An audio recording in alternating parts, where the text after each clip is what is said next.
Alright, so 2023 is The Old Way, is directed by Brett Donahue, written by Carl W. Lucas, and is about an old gunslinger and his daughter who must face the consequences of his past when the son of a man he murdered years ago arrives to take his revenge.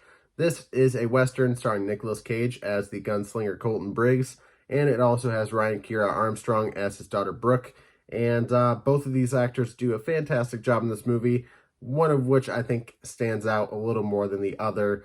And you might be thinking I'm saying Nicolas Cage, but it is actually Ryan Kiera Armstrong. I think she's pretty fantastic in this film, and I'll get into that a little bit more in a bit. But yeah, Nicolas Cage Western, very interesting concept there alone, just having Nicolas Cage in that genre of films. I'll be honest, I haven't really seen a whole lot of Westerns. I've only seen one old Western as far as I know, and that is Shane. As far as other Westerns, though, I've really only seen Tarantino ones, so Django Unchained and Hateful Eight. So I really don't have a whole lot of context when it comes to this genre, but with this film right here, it kind of feels like your classic Western. It kind of has the classic story that you would come to expect with that revenge plot. And, you have the badass Colton Briggs, who does get some badass moments in here, but for the most part, I would say this is a very talky movie. I want to say that right off the bat. You would think there's a lot more action in this movie than there actually is. It's an hour and 35 minutes, and in that time, you only really get action in the very beginning and the very end.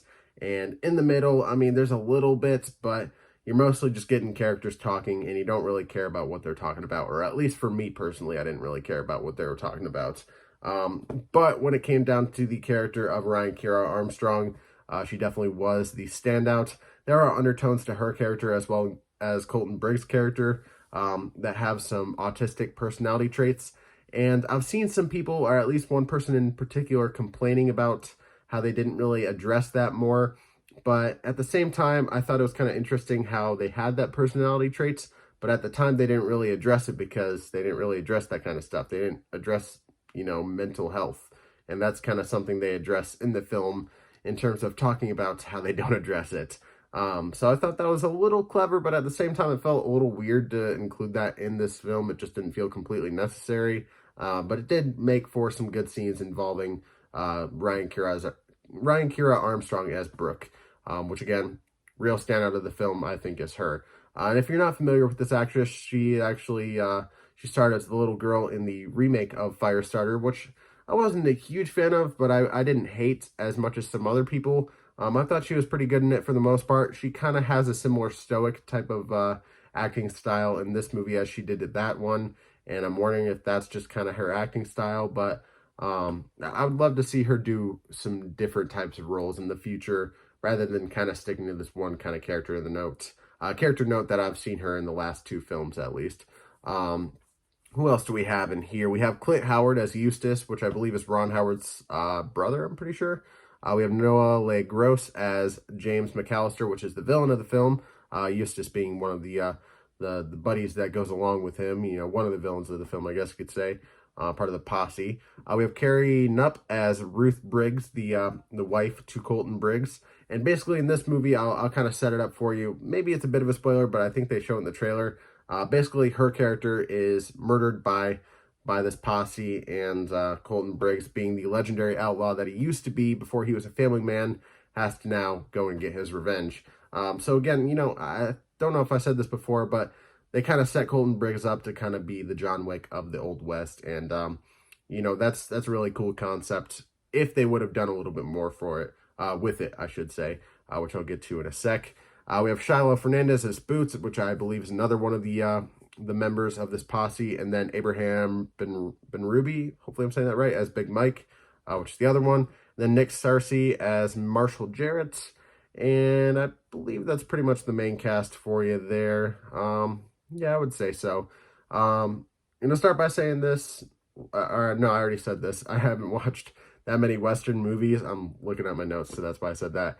But yeah, I haven't watched many Westerns, so when it comes to this film, again, I don't really have the context to other Westerns, but while watching this movie, the whole revenge plot alone felt like an old Western movie. It felt like it had the essence, or at least a little bit of the essence of a Western. but it never really got me invested in the actual time period that it was in. Did I fully feel taken out of the film? Not necessarily. It didn't feel like they were on a soundstage. But at times when the characters were talking to each other, with the dialogue that they were given, it didn't feel organic. Not just to that time period, but even to this time period. Just it didn't come off as people talking to each other. And a lot of that dialogue comes from Brooke's character, Ryan Kiera Armstrong. And with her character maybe having those, undertones of autism, um, it kind of enhances some of the stuff that she might say, but at the same time, the things that she's saying just doesn't sound like anything a kid would say. The things that she's doing doesn't really seem like a thing a kid would say. And then, not only that, but there's elements in this film that feel like kind of chopped down for the sake of time. It feels like whatever studio, and honestly, I'll get to that in a second, but the many studios that were involved in this film were just like, you need to condense this down. It needs to be a lot shorter. There's things in here where it feels like, oh, we should be seeing this scene after this. And I'll just say it right out now. It's when Brooke is being taught how to shoot by Colton, and she's like, "All right, can I try the revolver?" And then I feel like we're about to see a scene of her trying out the revolver, but then it just gets on to the next thing, and I'm just like, really, I would have liked it if you would have taken the time to kind of set up that she can use it rather than just possibly showing that she can use it later on. Um, I don't know. It's just stuff like that. I would have liked those character moments a little bit more, less talking and more just maybe not action, but just doing. Doing rather than telling, and that's what a lot of this movie is, telling you how badass, how savage Colton Briggs was back in the day. It tells you a lot of that, but it rarely ever shows you a lot of that. They show him being smart in a lot of these situations, but when it comes down to the fights, they don't really always show enough of him actually doing that, actually taking, a bunch of dudes down all at once when it should be impossible. Maybe this is just me projecting onto the movie what I wanted it to be, but I really thought this movie could have been, with the lens of, today, with the movies that have come out today, like John Wick and Nobody and all that kind of stuff, those types of films. I feel like this film almost could have been the John Wick of the Old West. And, that's kind of what they were trying to set it up to be, and that's not really what it ended up being. I think I was kind of let down by the end. It was a little anticlimactic. The villain in here, while he isn't the weakest villain I've ever seen in a movie, he isn't really the strongest villain I've ever seen in a movie. The actor's pretty good for the most part. He is slightly intimidating, but at times he does. And here's another thing about this movie. Sorry, I know I'm all over the place right now, but another thing about this film is that there's so much in here that's played off for a joke, and then there's other things where you don't know for sure if they're trying to be serious with it or not, because the line between the jokes and not jokes, it just doesn't always make sense where that line is. It's a little tonally ambiguous, I guess you could say. Because there's points where I'm laughing throughout this movie where I'm like, wait, am I not supposed to be laughing at this? Because I'm laughing at this, but I feel like the creators might not be, maybe that wasn't their intention. There was a relatively, not a large audience by any means, like under 10 people, but, over 5 people, I would say, in the audience watching this with me, and they were laughing throughout the film. And again, watching a couple other reviews for the film, it makes me wonder how much was actually supposed to be taken seriously and how much was actually supposed to be played off for a laugh. And part of that just kind of comes with Nicolas Cage in these types of movies. It's kind of hard to not just see Nicolas Cage. And for a lot of the movie, I feel like I just saw Nicolas Cage. I'm being completely honest. He didn't have the greatest accent, like Old West, Southern accent. Didn't really sound like a cowboy to me. But at the same time, I bought it enough. But again, the reason I didn't really buy it is because they were telling more. They were more than they were showing. But yeah, the whole element of comedy in here just feels really weird, because this feels like the film that would take itself very seriously. And I like the elements of comedy in here. They're fun. But again, there's moments in here where you're not sure if you're supposed to be laughing or not. And then there's moments where you're just like, Oh yeah, I mean, I can see they were going for a joke there, but yeah, not the right time. This is a weird time for a joke, but I don't know. For the most part, it's a film that's all over the place, kind of tonally, and it's a film that should have shown more than it told. It had a very short runtime. I think they should have done a lot more, had a lot more action throughout that runtime. There's a lot they could have done. Sure, it could just be me projecting what kind of film I would have rather watched onto this film, but it's simple for the most part, but simple always isn't the best. And while watching the film, I was like, man, I might at least have this at my number two spot for like my favorite movies that I've watched this year so far, which by the way, it's only three. But it is down to that third spot because there's just things they do in this where they're trying to be more poetic than anything than having like a satisfying conclusion to the film. They were trying to be more poetic with it, and maybe that kind of gives away the ending. But at the same time, while watching the movie, the ending was kind of predictable. So at the end of the day, this is going to be one of those very forgettable movies. Not a super long review for this one, I know, because again, it's not one that really stands out to me. It had a lot of potential. While watching the film, I was actually excited to see what comes next. But by the time we saw what came next, I was pretty let down, a little underwhelmed, and I just thought it was kind of anticlimactic by the end.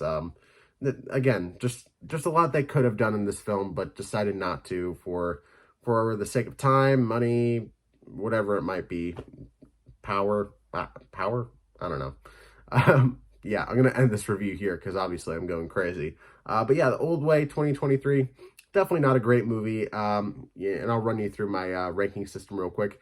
Got premium tickets, worth the price of admission, plus watching or buying on VOD, Blu-ray, DVD, all that stuff. Standard subscription, not subscription, standard tickets, worth the price of admission, discounted tickets, worth watching at a discounted price, and free ticket worth watching if it's free. I would probably give this a discounted ticket. I don't think it's awful. I think there are elements to be enjoyed. Like I said, the performance from Ryan Kiera Armstrong is the biggest standout of this film for me. It is the reason to watch it. It's not a super long one, but at the same time, having basically the majority of the middle of this film just be all talking makes it feel a lot longer than it is. So definitely not one I would recommend. I wouldn't be rushing to the theaters to watch it, but if you are a fan of Nicolas Cage and you want to watch every movie he's in, by all means go check it out. But really not worth watching unless it's like, you know, $5 ticket Tuesday, which is something a promotion that my theater has near me. So yeah, I mean, might be fun to watch on the big screen. I really feel like that's the only place that it'll be fun to watch is on the big screen, because I feel like if you're watching this on Netflix, you can easily just change it to something else. So even giving it a free ticket probably wouldn't be quite worth it there. But standard ticket, or not standard ticket, discounted ticket, it's getting late. I'm sorry. Yeah, not bad, but not great. Probably not one I'm going to remember by the end of the year. Not going to end up on my top 10 worst by any means, but not going to end up on my top 10 best. So, have you seen 2023's The Old Way? Probably not. But if you have, what did you think? Did you love it? Did you hate it? Are you in the middle? I didn't hate it, but I didn't love it. Or, you know, I don't know. I didn't dislike it. I didn't like it. I guess I'm in the middle for the most part. There's things I like about it. There's things I don't like about it. It's about a 50-50 for me. So definitely in the middle. Have you not seen this film? Are you planning on watching it anytime soon? Why or why not? Again, probably not, because it's an indie film. It's a Nicolas Cage film. I feel like that's the only reason people are really going to watch this one. But again, the reason to watch it might not even be for Nicolas Cage. But yeah, leave a like on the video, subscribe, hit that notification bell so you never miss an upload, and I will see you in the next one.